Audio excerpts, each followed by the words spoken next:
This is Alabama Politics with Steve Flowers, an in-depth interview with Alabama's top political newsmakers.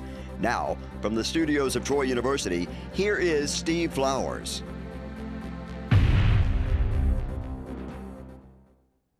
I'm Steve Flowers, and welcome to Alabama Politics. Folks, we're fortunate tonight to have as our guest a man wearing two hats. He's one of the most powerful state senators in the state, and he is running for Congress in this new 2nd District at the same time. Greg Albritton from Escambia County has been in the legislature a long time. I'm glad we finally got him on the show. He writes a state general fund budget, y'all. He is chairman of the Finance and Taxation General Fund budget. When I was in the legislature, we just had one Ways and Means Committee and one Finance and Taxation Committee, and they wrote both the general fund and the education budget. But now they've got two, so big. But Greg's been doing that a while. Yeah, I have. Greg, it's good to have you on the show. Greg Albritton, y'all, he's a good man. He's been in the legislature a long time now.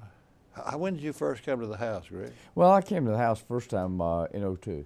I served for a term in the House. Did you follow Skippy? No. It wasn't Skippy White's district. Jimmy Warren. Jimmy Warren. It was Jimmy Warren. Yeah. Did Jimmy still live when he left the legislature? I mean, Yes, he was. He didn't die in the legislature. No. He was one of my good buddies in the legislature. I understand. Jimmy Warren and Skippy White. Yep. They were good buddies. I think they would ride together. They did. Uh-huh. They did. They were two peas in a pod. I didn't know till later on that Victor rode with somebody all the time. Victor and I came to the House together. Really? Victor Gasson and I came. You don't look that old. Well, thank you. Victor and I came to the House together in 1982. I was 30.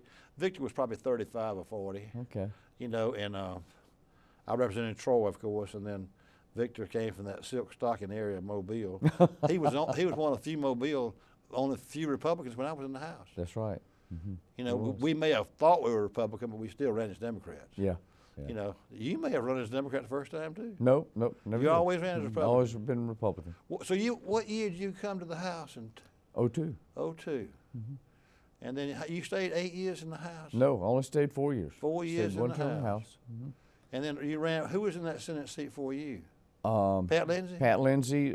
He was the most extended one, but then Mark Cahey was in okay, for one term. Right. As a Democrat. As a Democrat. Then you beat him as a Republican. Correct. Well, that was probably a big pickup for the Republican Party. It was. To win that seat, because it's close to being a Democratic seat, isn't it? It was. In fact, in '02, I beat a Democrat then to take that House seat. Who was in that seat in the House? That was Jimmy Warren. Oh, Jimmy, you beat Jimmy Yeah. in the House. Mm-hmm. Okay, in 2002. In '02. And then stayed 4 years in the House, and then went over to the Senate in 2006. No, 2014. 14. I laid out about 8 years. Oh, you weren't even in the legislature for 8 years. Mm. Is that right? So you stayed out 8 years? I did. Between had to make a living. What is your profession? I was a small town lawyer. So you're a title lawyer? Yeah. Uh-huh. Mm-hmm. You know, Shelby had a title company in Tuscaloosa. Yeah, I heard that. Uh-huh. He always, every time I see him, he said, I made a lot of money in that title company. Uh-huh. Yep. So you were a lawyer by profession. Yep. And where was your law office? In Evergreen. Evergreen. Conecuh County. Now, do you live in Conecuh or Escambia? Yes. Both? I got homes in both. Uh-huh. My residence is in Escambia. We still got our properties in Range. Range is in what county? Conecuh. Uh-huh. Yeah. So were you born and raised in Conecuh County? No, I was born and raised in Atmore. Atmore. We're out there by everything, yeah. Atmore's in your Senate district, isn't it? Yeah, it is. Uh-huh. Mm-hmm. What all was in your Senate district? Well, when I first ran in 14, I had 8 counties. 8 counties? I had 8 counties. I had Choctaw, Conecuh, Monroe, Escambia, Mobile, and Baldwin. I think that's those 8, yeah. How many were intact? Do you have of the whole county? You just carved, it was like a snake? It was carved up royally. When you went to the Senate in 14, it was? It was carved up. The only full county I had then was, I think, Escambia. Which is your home county? Yeah. So you were born and raised in Atmore? Yep. You know, I used to sit there by Skippy White. He was a colorful fella, and Skippy wouldn't come half the time. And he would, for a while, he gave me instructions to how to vote his machine. But then he said after a while, I just do what I do what you want. He liked Wallace, so he told me to vote Wallace. Yep, yep. Skippy, it had everything. And I should have known this. I got to watching Skippy, and everything he wanted to do was about prisons. And I'm thinking, well, Skippy, what is it with you and prisoners? I mean, you know, he wanted to be on the prison or oversight committee. He wanted to be on everything with prisons. You didn't know he had 2 prisons up there, did you? Well, I realized after a while, I said, well, they had more prisons there. No wonder you're so interested in that. Yeah. You know, he found his biggest employer, too. Yep. Is it still the biggest employer? Not anymore. Not anymore. I don't think so, because they've shut most of Holman down. And they still have Fountain. But, yeah, that's... Wasn't Holman where the worst prisoners went? Yeah, he was like the worst ones, the murderers and everybody. Exactly. That's where the death sentences are taken care of. So Holman's closed down? Not completely, no. They've closed most of it, but they still have the segregation part there that's just a single cell portion. Well, so you growing up there, you knew like Skippy that it was important for your district. Oh, yeah.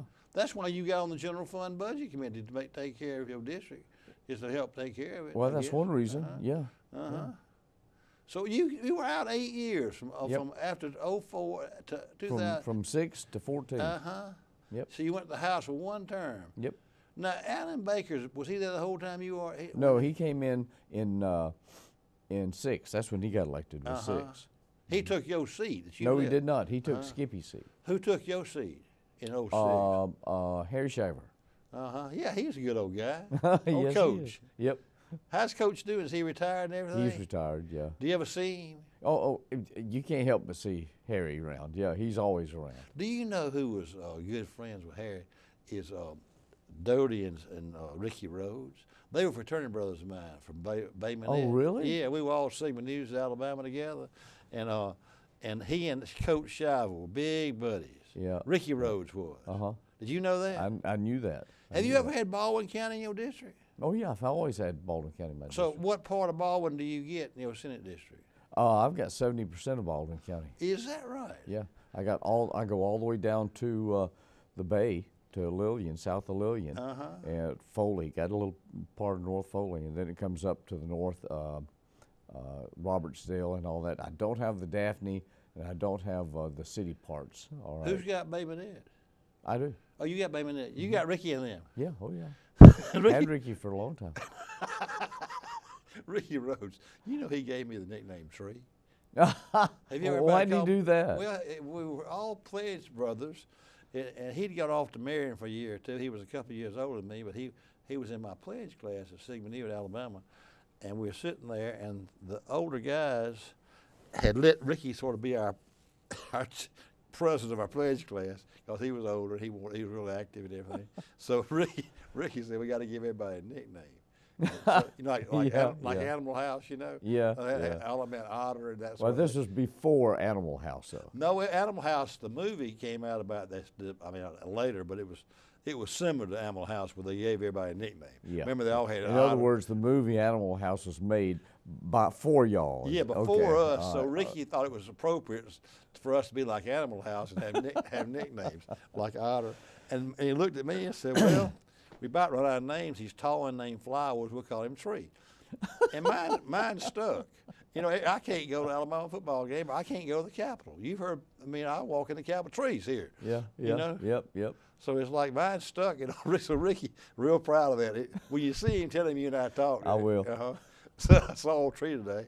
I was on his show. So you got it right now. You got a Scambia, Baldwin.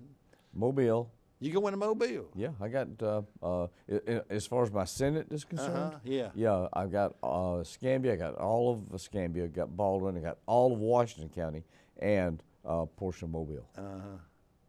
I saw the most interesting thing on public television about that singing thing in Washington County. What is that Sacred Heart singing they have in Washington County? In some old school or something like that? Yeah. You know what I'm talking about? Yeah, it's one of those community things. And Washington County is small enough to do those things right now. Continue to have those historical things that communities used to be centered around, and they do well with things like that. Greg, do you ever hear a story about old Frank Boykin? You know, he had a hunting lodge. None that I can tell. He had that hunting lodge. Do you know that he had a hunting lodge in Washington County, and half of Congress would come down there. Mm-hmm. It was the most sought after invitation in the U.S. Capitol. Everything's made for love. That was Frank Boykin saying. You know that? He said it every day in Congress. He was about that tall, and had a lot of family money, and had a lot of land there in Washington County. And Frank Boykin from the 1st District of Congress, and they'd have 50 or 60 members of Congress. The Speaker of the House would come down. There's one picture of the hunting lodge. That's one of my favorite pictures. Is Big Jim Foltzman going down there when he was governor, and he's sitting up against a tree, drunk as Cooter Brown. He just laying up against a tree, just drunk at Frank's party at the hunting lodge. You know, Pringle. You know, when he was doing the reapportionment, I says, Pringle, you know, they gonna come down there and get the black folks out of Mobile and put them in that 2nd district. Oh no, they're not.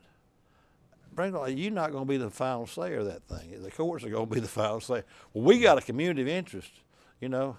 I said, and besides that, all of us, we can't let Washington County go. We got hunting camps up there.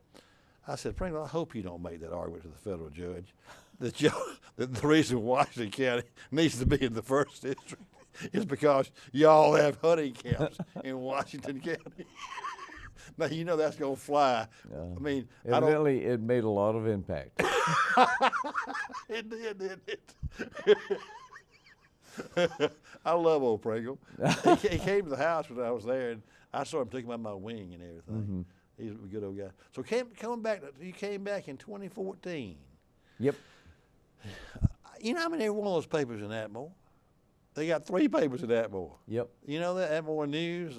I'm in the Bruton Standard now. Yeah. But Joe Thomas's paper is one of the most read. Yeah, it is. Everybody reads me down in Scamia's in Joe Thomas's paper. I know it. He's got more readership than all of them put together, I think, in Flomaton. You and your friends with old Joe? Oh, yeah. Yep. But back to your district, though, you stayed out 8 years, from 06 to 14. I bet they were glad you won that seat as a Republican.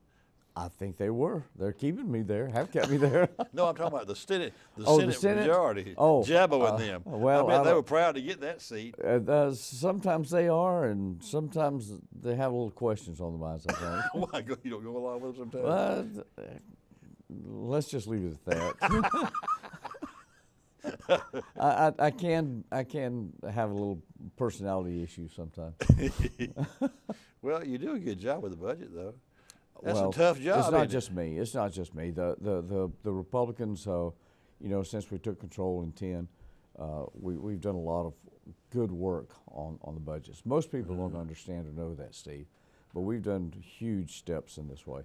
In fact, when you make a comparison between what the way Alabama is and the way the feds are, it's like night and day. We finished up in Alabama with a surplus.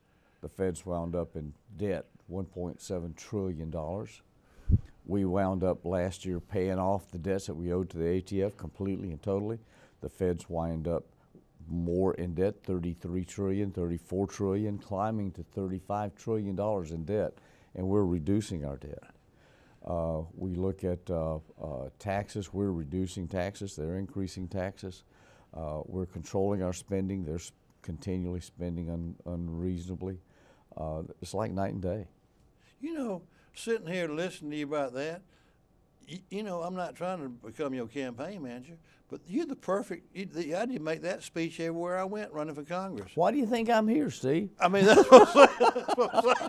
But what I'm saying is you can walk the walk. You can say, look, I'm in charge of the state general fund budget, and we got a surplus. I need to go to Washington and teach those boys how to balance the federal budget. Correct.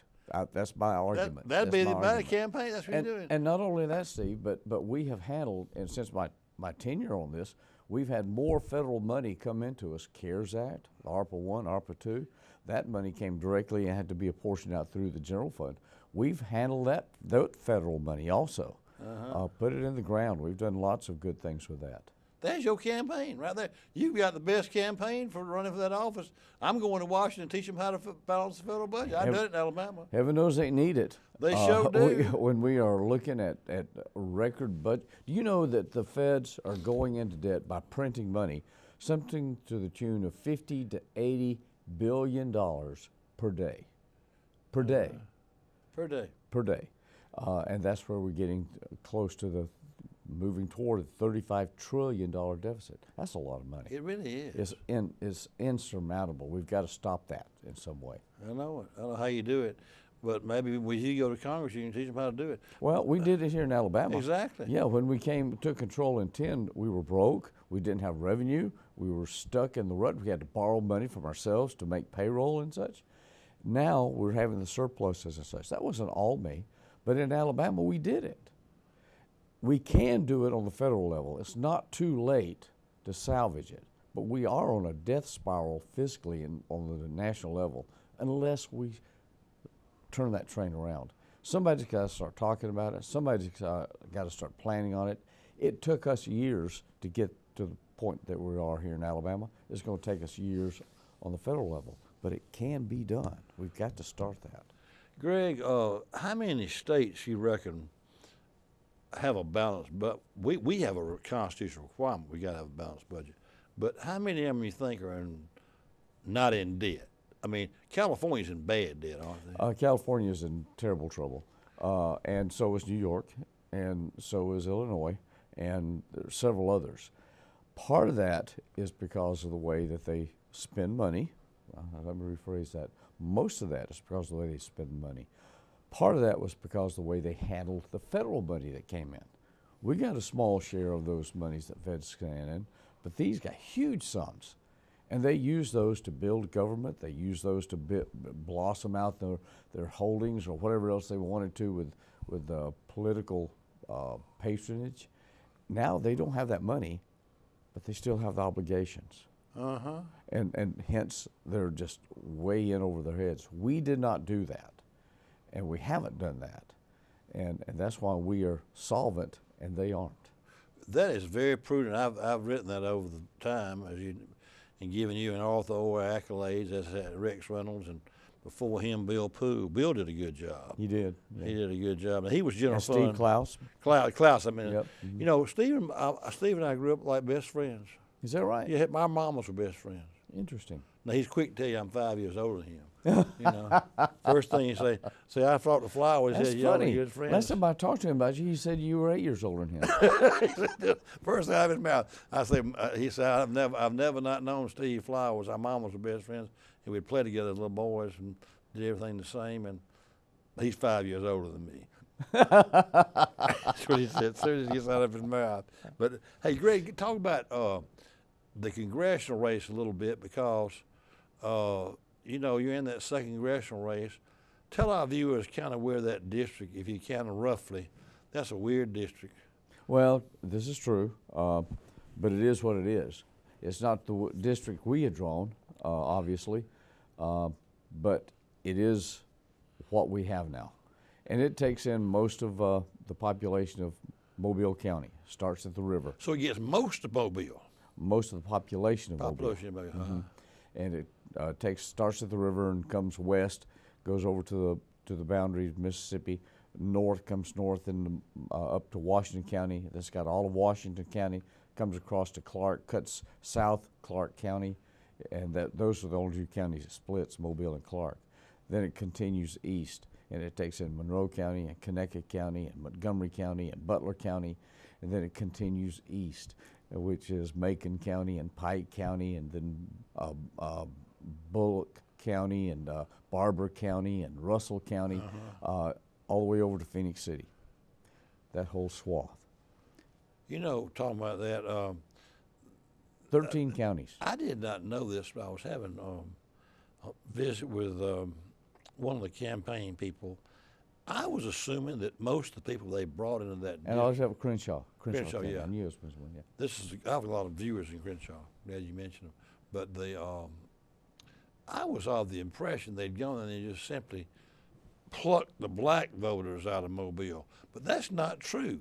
a lot of Republican primary votes in Mobile, isn't it? There is, yeah. What percentage being Mobile? What percent being Montgomery? I don't know. I don't know. Well, as far as the actual percentage of this district, population-wise, Montgomery has got 30% of the population of this district. Mobile has 37%. Is that right? Yeah. I did not know that. Yeah. And then as far as the BVP, the black voter population is what the feds call it. I don't know what that breakdown is there. Doesn't matter.